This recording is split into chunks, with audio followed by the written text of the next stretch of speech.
The autumn sun was setting as the sleek private jet touched down smoothly at Cedar Valley Regional Airport.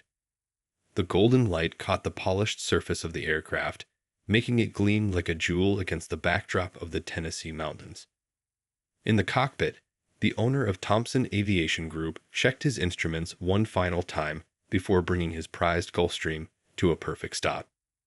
At 42, the CEO had built his company from the ground up over the past 15 years. Starting with just 2 small charter planes, he'd grown his fleet to over 30 aircraft, making Thompson Aviation one of the most respected names in private aviation across the southeastern United States. Despite his success, he never lost his passion for flying.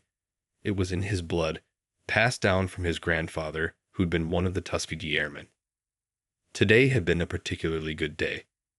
The meetings in New York had gone better than expected, with 3 new contracts signed that would expand his company's reach into the northeastern market. He'd chosen to fly himself, as he often did when visiting different locations. It kept him sharp, connected to his roots as a pilot, and gave him a chance to think clearly away from the constant demands of running a large company.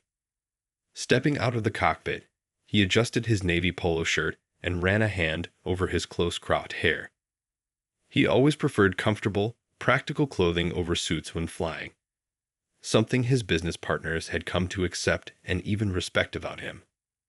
His worn leather flight jacket, a gift from his father when he got his pilot's license, hung over his arm. The CEO began his post-flight inspection, a habit he'd never given up despite having a full team of qualified mechanics. He believed in leading by example, and his attention to detail had helped build his company's reputation for excellence. Walking around the aircraft, he carefully checked each control surface, the landing gear, and the engine cowlings. He pulled out his tablet to make notes about a minor scratch he'd noticed on the left wing. Not a safety issue, but something he wanted documented and touched up. The air was crisp, carrying the scent of nearby pine trees and aviation fuel, a combination he'd grown to love over his decades in aviation. A few airport workers waved as they passed by, used to seeing him during his regular visits to check on the maintenance facility his company operated here. This particular location was special to him. It was where he'd landed his very first charter flight as a young commercial pilot. He paused to check his watch. He had about an hour before his meeting with the maintenance crew. Just enough time to complete his inspection and grab a quick coffee from the airport cafe, where the owner always kept his favorite dark roast blend ready. The setting sun cast long shadows across the tarmac as he moved to inspect the tail section. His mind wandered to the new training program he was planning to launch next month. The industry needed more diversity, and he was determined to create opportunities for young people who, like him years ago, dreamed of a career in aviation but faced barriers to entry. He'd already set aside funding for 10 full scholarships, complete with flight training and mentorship. The sound of approaching footsteps on the concrete caught his attention, but he didn't immediately turn around. After 20 years in aviation, the rhythm of airport life was as familiar as his own heartbeat. He continued making notes about the minor maintenance items he observed, looking forward to discussing them with his team. He didn't know it yet, but in the next few minutes, everything about this routine evening was about to change. The approaching footsteps belonged to someone who would see not a successful CEO doing his job, but something entirely different. Someone who would make assumptions that would turn this peaceful evening into one of the most challenging moments of his career. But right now, in these last few seconds of normalcy, he was simply doing what he loved most, taking care of his aircraft and planning for the future of his company. The harsh beam of a flashlight cut through the dimming evening light, sweeping across the jet's polished surface before settling directly on the CEO's face. "Hey you, step away from the aircraft." The sharp command came from a police officer who was quickly advancing across the tarmac, one hand already resting on his holster. The CEO slowly turned, keeping his movements deliberate and calm. He'd dealt with prejudice before in his 20 years of aviation, though never quite this blatant at his own facility. The officer, a stocky man with a weather-beaten face and close-cropped gray hair, closed the distance between them with aggressive strides. "Sir, there seems to be a misunderstanding," the CEO began, his voice steady and professional. "I'm the owner of this aircraft and—" "Sure you are," the officer cut him off with a dismissive sneer. "And I'm the Queen of England. Put your hands where I can see them." The officer's tone dripped with sarcasm and something darker, something that had nothing to do with legitimate law enforcement and everything to do with the color of the CEO's skin. The CEO's tablet and logbook still rested in his hands. He knew better than to make any sudden movements. Years of experience had taught him how to handle these situations, though it never got easier. "Officer, my credentials are in my pocket, and my pilot's license is in my flight bag. If you'd allow me to show you—" "I said hands where I can see them." The officer's voice rose sharply. "Drop what you're holding. Now." His hand tightened on his holster, a gesture that sent a chill down the CEO's spine despite the warm evening air. Carefully, the CEO placed his tablet and logbook on the ground.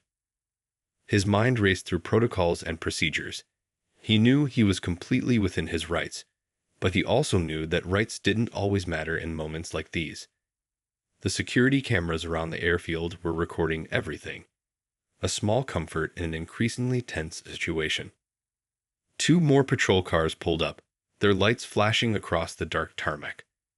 The officer had called for backup without even attempting to verify the CEO's identity. Around them, airport workers began to gather at a distance, many of them recognizing their boss but unsure how to intervene safely. "This is private property," the CEO tried again, his voice remaining calm despite the growing audience. "I can prove my identity and ownership if you just—" "On your knees," the officer barked, completely ignoring the attempted explanation. "You're being detained for suspected aircraft theft and trespassing." The officer's face showed a mix of triumph and prejudice, clearly convinced he'd caught someone in the act of a crime. The CEO slowly knelt, his expensive jeans meeting the rough tarmac.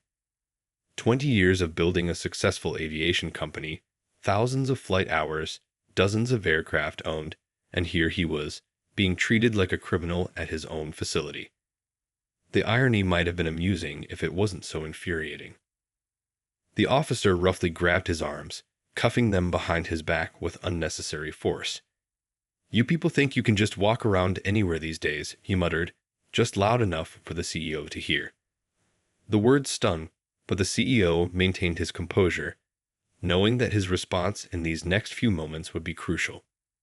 Airport workers were now on their phones, some recording, others frantically calling management.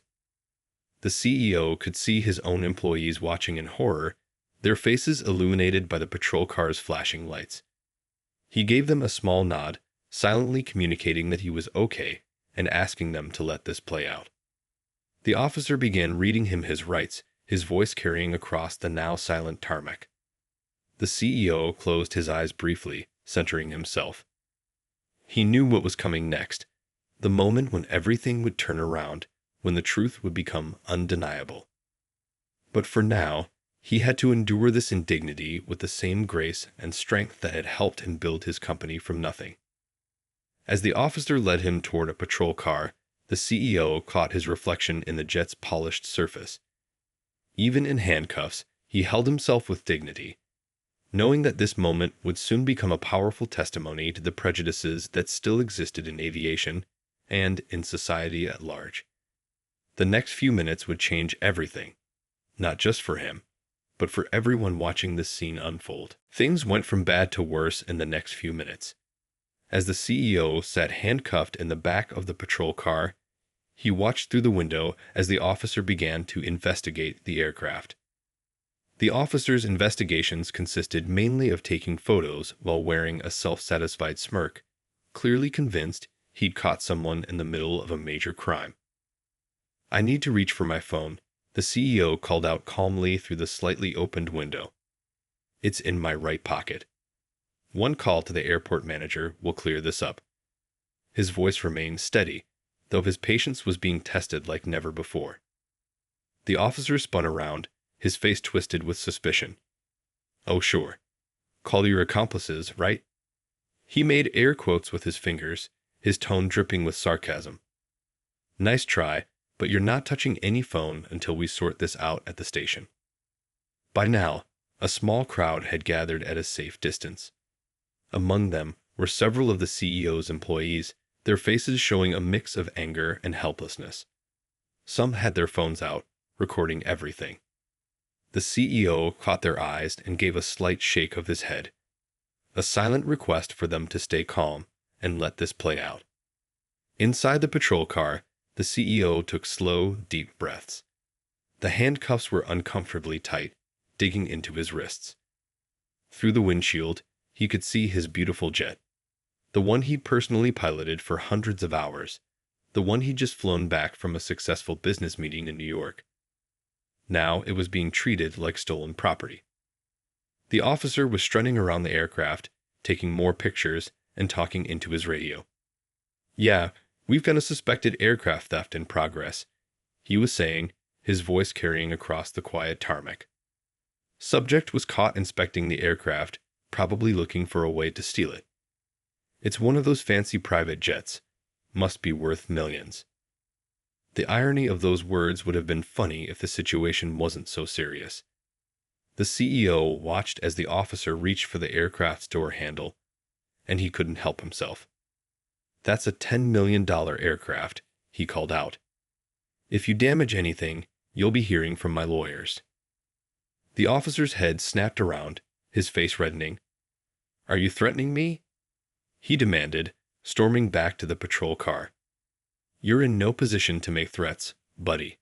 He leaned down to the window, his badge glinting in the fading light. "For all I know, you could be a terrorist." That word, terrorist, hung in the air like a toxic cloud. The CEO felt his heart rate spike, but years of experience as a pilot had taught him to stay calm in tense situations. "Officer," he said quietly, "I've been nothing but cooperative, but you're making a very big mistake right now." 2 more police cars arrived, their lights painting the scene in alternating red and blue. The CEO could see his employees frantically making phone calls, probably trying to reach senior management. He knew it was just a matter of time before the situation got cleared up, but every minute felt like an hour. One of the newly arrived officers, younger and seemingly more level-headed, approached the senior officer. "Sir, shouldn't we check his ID first?" he suggested cautiously. "Maybe run his credentials through the system." The first officer waved him off. "I know what I'm looking at here," he insisted.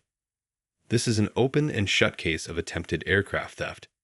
We're taking him in." Just then, a sleek black SUV came speeding across the tarmac, its tires crunching on the concrete. The CEO allowed himself a small smile. He recognized that vehicle.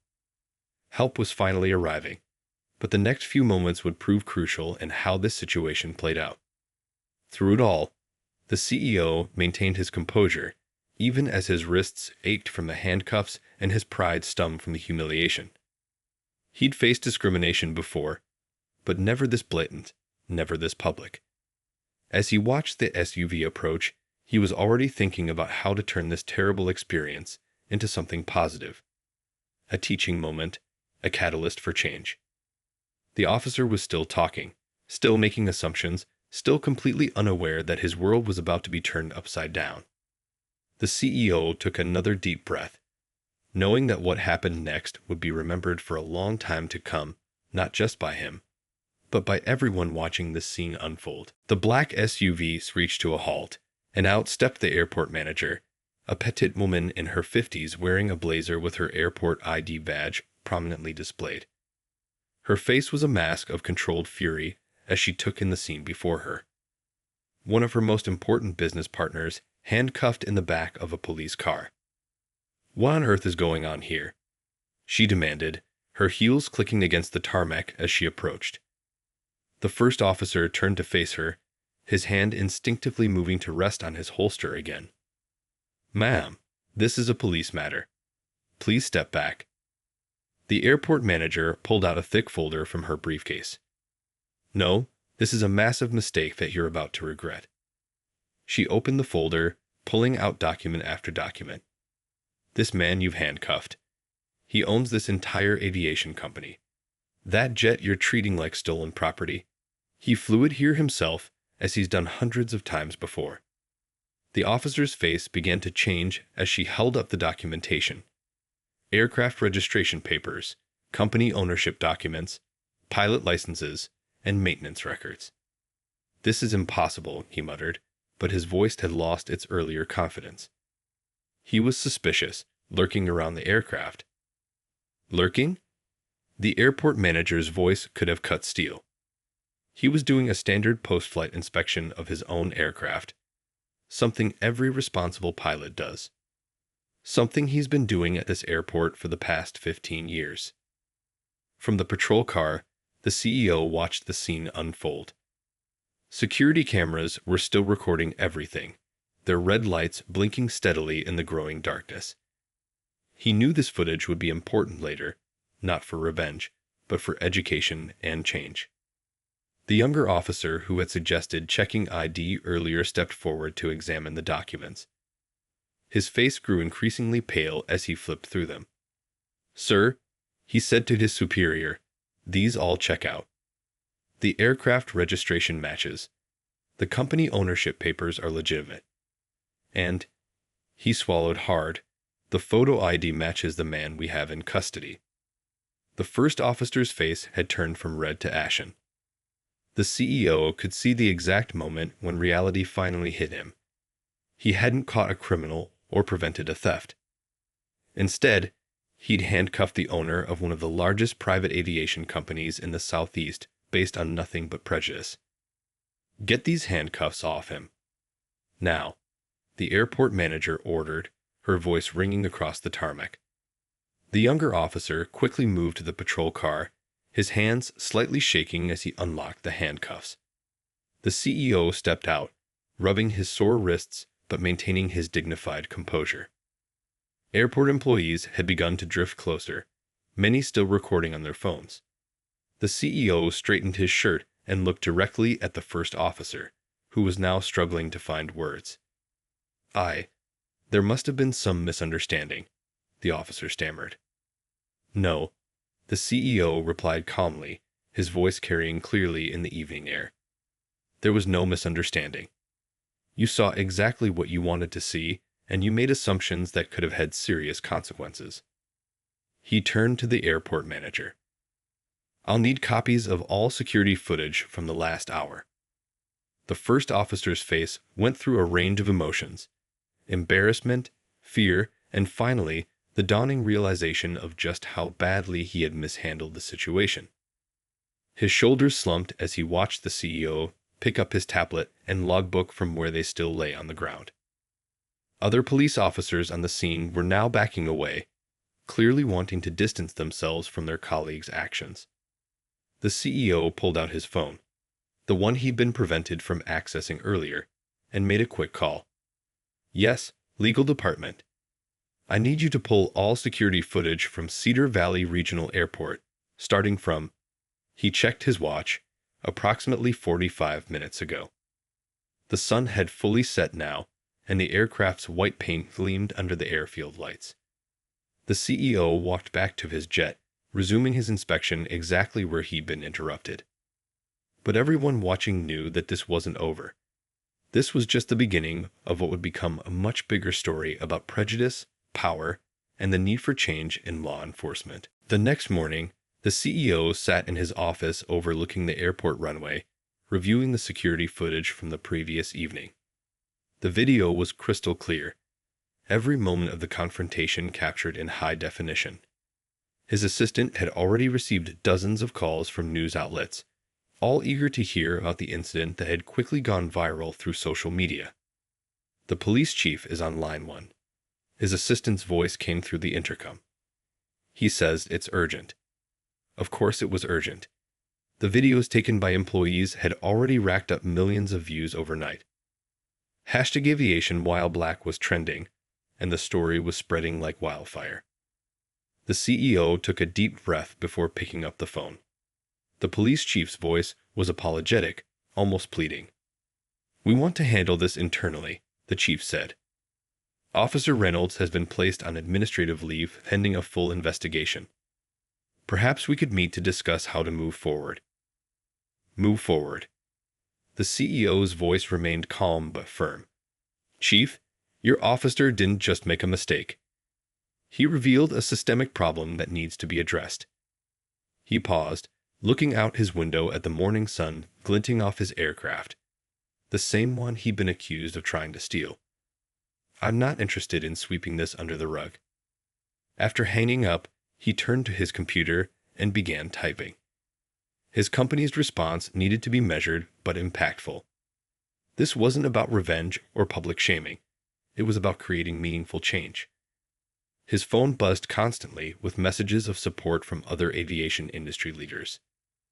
Many shared similar stories.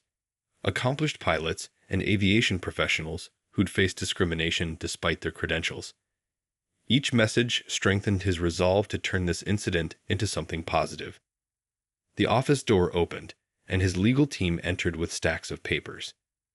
They'd been working through the night, preparing a comprehensive response plan. "The officer has issued a public apology," one lawyer said, sliding a printout across the desk. "But we think there's an opportunity here for real reform." The CEO scanned the officer's apology. It was the usual template: regret for any misunderstanding, no intent to discriminate, years of service mentioned as if that excused his actions. The words rang hollow against the memory of those tight handcuffs and dismissive sneers. "Here's what we're going to do," he said, standing up to face his team. "First, we're not accepting any private apologies or closed-door meetings. This happened in public, and the response needs to be public too." He walked to the whiteboard and began writing. His plan was comprehensive. Mandatory aviation industry awareness training for all local law enforcement, a new scholarship program for minority pilots, and a series of workshops bringing together aviation professionals and law enforcement to bridge the gap in understanding. "But won't this hurt business relationships?" one advisor asked cautiously. "Some might see this as too confrontational." The CEO smiled slightly.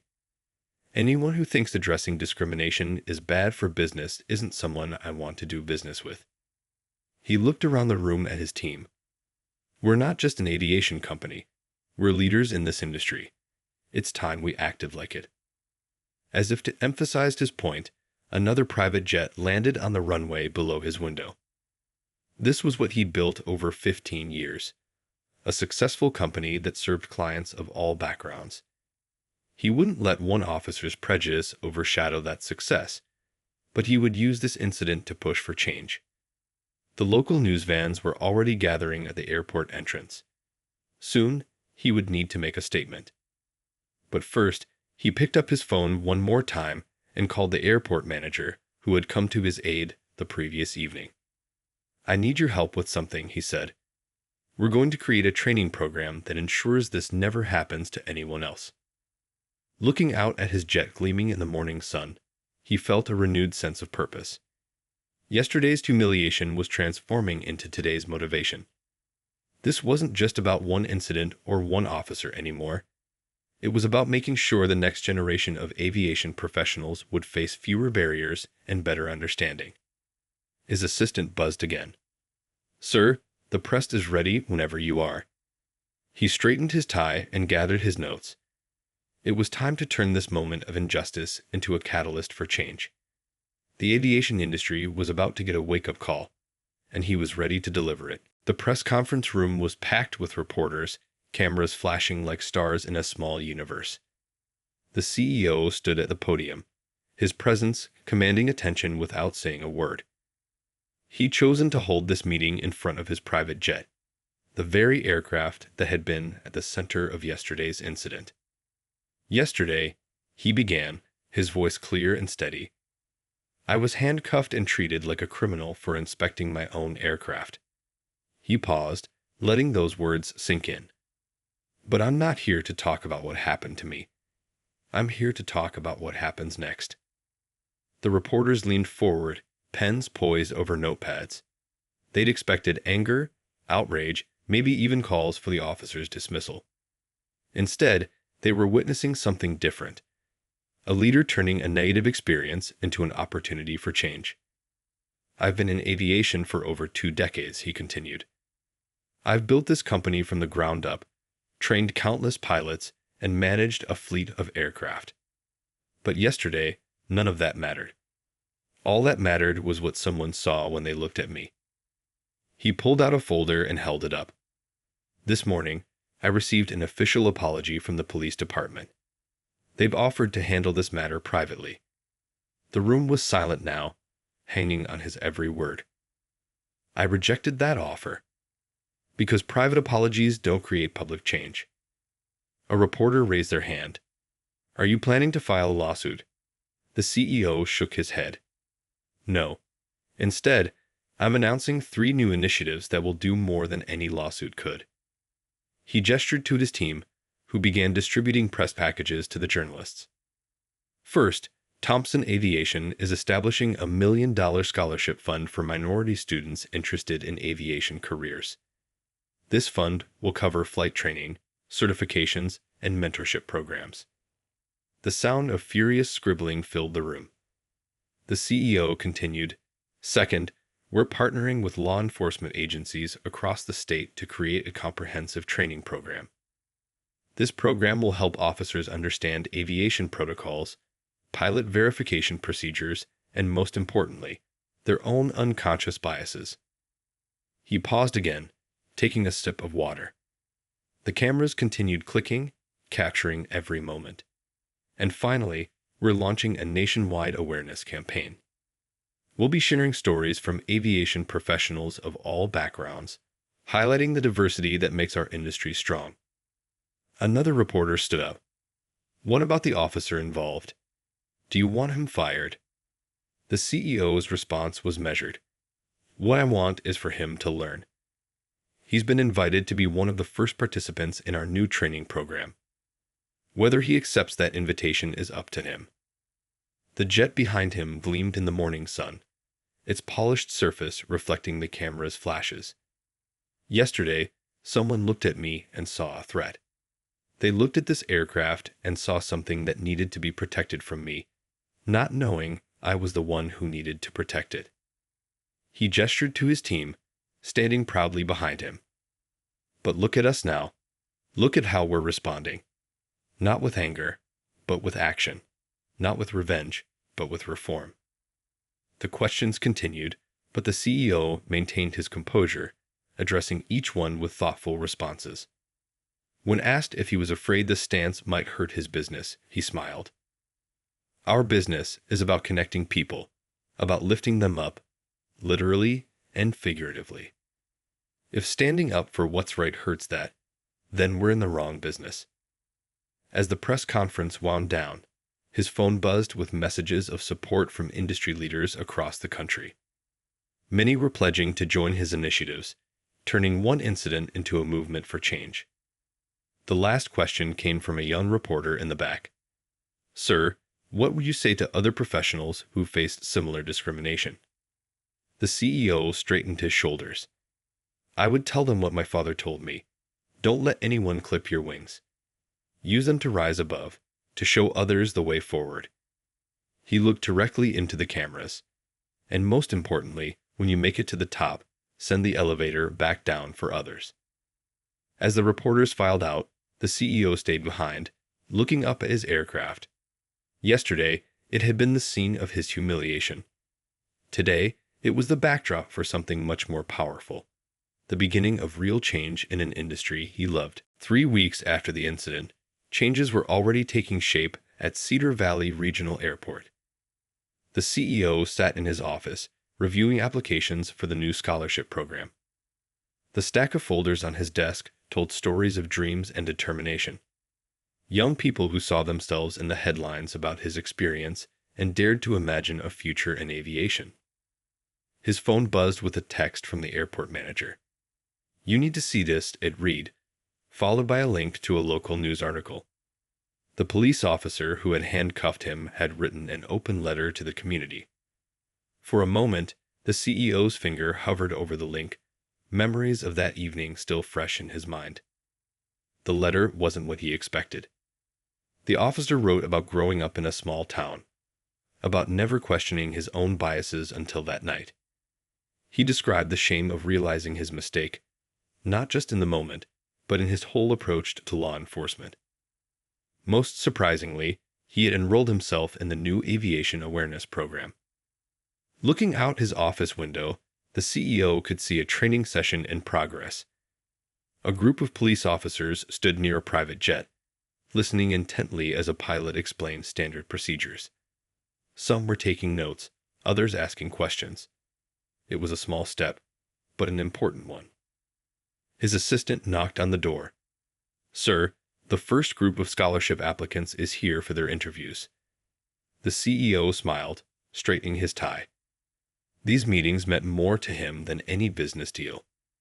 Each applicant represented a possible future leader in aviation, someone who might face obstacles but would now have support in overcoming them. The first candidate was a young woman from a small town, her hands gripping her folder tightly. "I never thought I could be a pilot," she admitted during the interview. "But when I saw your story on the news, how you handled everything, it made me believe I could do this too." Between interviews, the CEO checked his email. The incident had sparked conversations across the country. Other aviation companies were starting similar programs. Police departments were reaching out about implementing the training. What had started as one terrible evening was growing into a movement. His phone rang. It was his father, a retired pilot himself. "Son, I just watched your interview on the morning news," his father said, pride evident in his voice. "You did exactly what I taught you. You turned turbulence into lift." The CEO smiled at the aviation metaphor. His father had always found ways to connect life lessons to flying. Later that afternoon, he walked across the tarmac to where his jet was parked. The same aircraft that had been at the center of the incident now bore a new symbol, a small decal representing the scholarship program. It showed a diverse group of wings, different colors and patterns, all soaring together. A group of school children was touring the facility, part of a new community outreach program. They pressed their faces against the fence, watching planes take off and land. The CEO walked over, spending time answering their questions about becoming pilots. Their excitement was contagious, their dreams unconstrained by the barriers that had held back previous generations.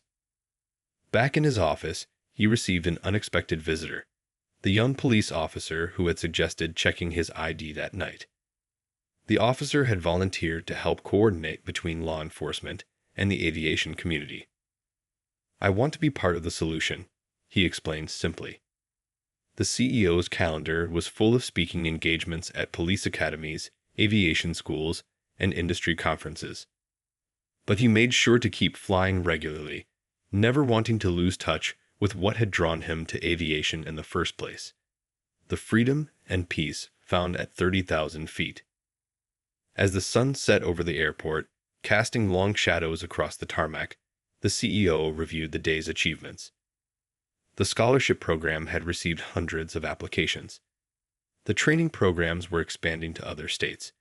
And most importantly, conversations were happening that had been avoided for too long. His last task of the day was recording a video message for future aviation students.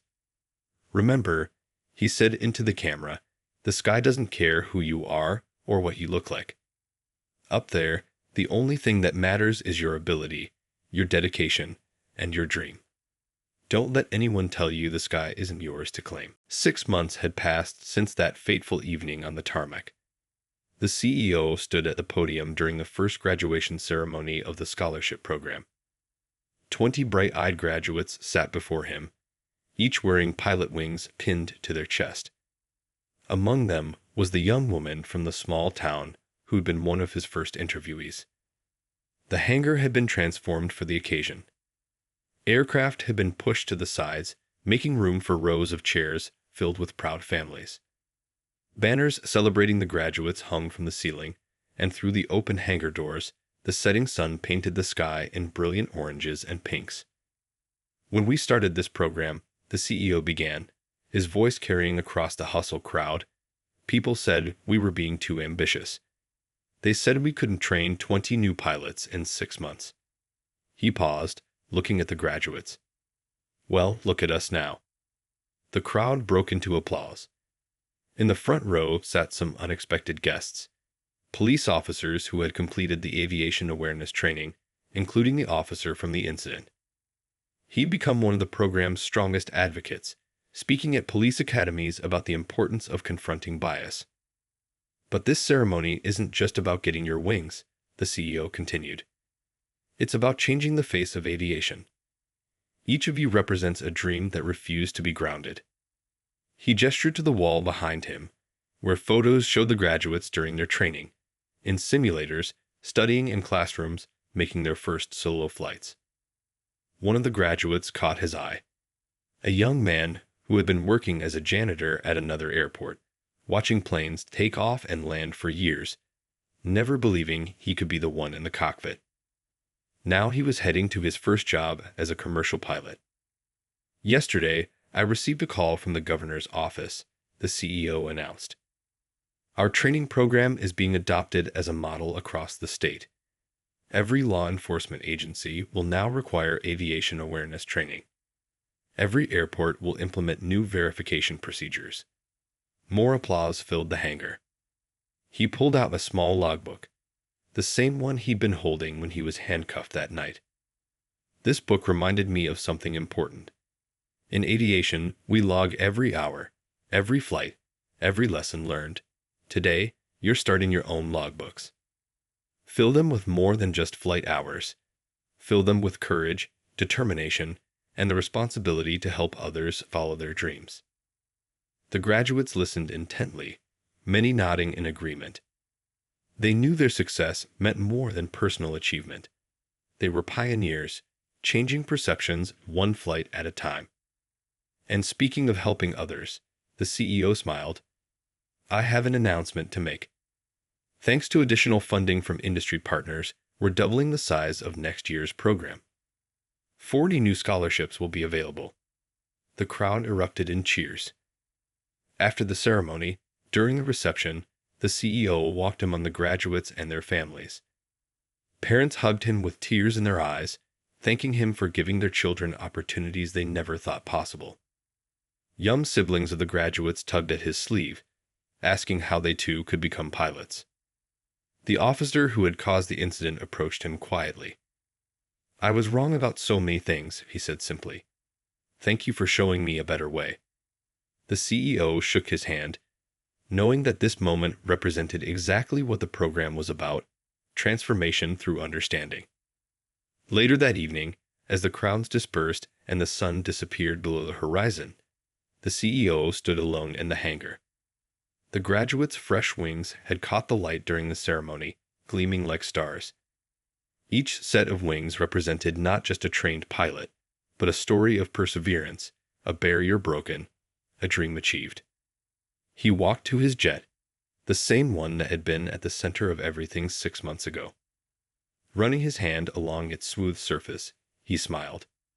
What had started as one of the worst moments of his career had transformed into something powerful and lasting. The sky was becoming more accessible, one pilot at a time. Looking up at the stars beginning to appear in the darkening sky, he knew this was just the beginning. The real change would come as these graduates took to the skies, proving with every flight that dreams have no boundaries, and the sky truly belongs to everyone who dares to claim it. 1 year to the day after the incident, the CEO stood at his office window, watching planes take off and land at Cedar Valley Regional Airport. The view was the same, but everything else had changed. The airport now buzzed with a different energy, one of inclusion, progress, and possibility. His desk was covered with newspapers featuring stories about the transformation his company had sparked. Aviation industry leaders in diversity. Read one headline. Police Aviation Partnership sets new standards, declared another. But what really caught his eye was a small photo on his desk. The first graduating class of his scholarship program, their faces beaming with pride. A knock on his door interrupted his thoughts. It was the young woman from the first graduation class, now a certified flight instructor. "Sorry to interrupt," she said, "but your next student is ready for their lesson." The CEO smiled. Despite his busy schedule, he still made time to personally teach one student pilot each month.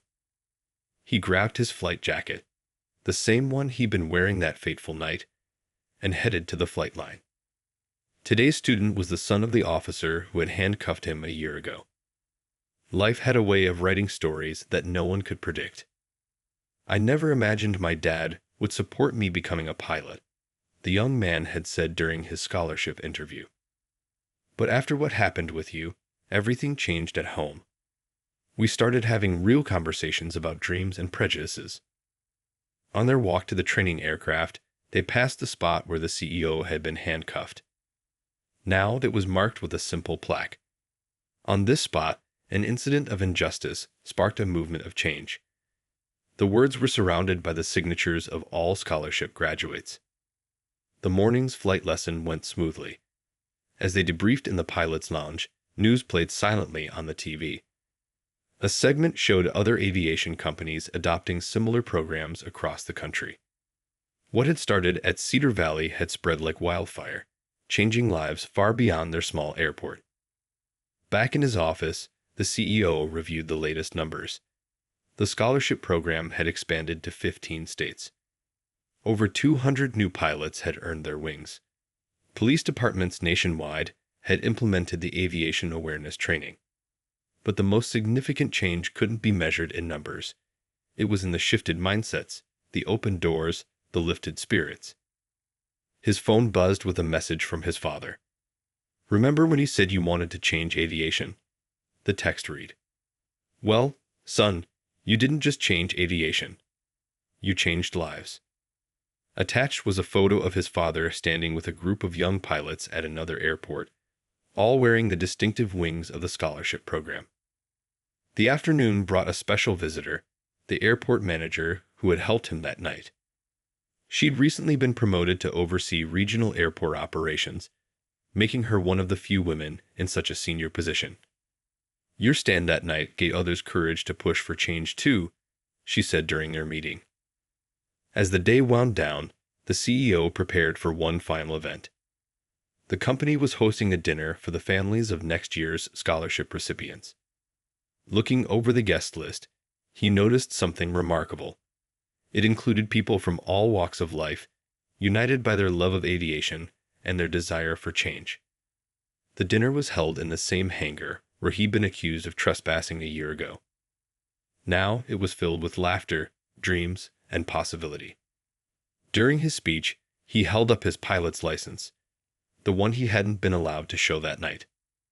"This piece of plastic says I can fly," he told the crowd, "but it's not what makes me a pilot.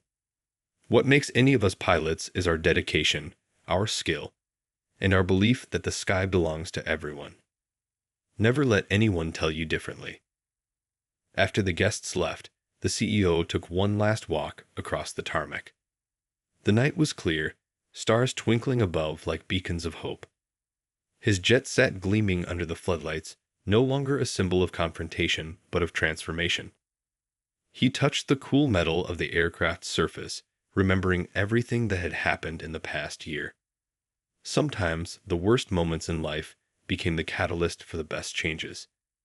He had turned an incident of discrimination into a movement of inclusion, a moment of darkness into a legacy of light. Looking up at the endless sky, he smiled. The best part wasn't what had been accomplished. It was knowing this was just the beginning. The next chapter was already being written, one pilot, one dream, one changed mind at a time.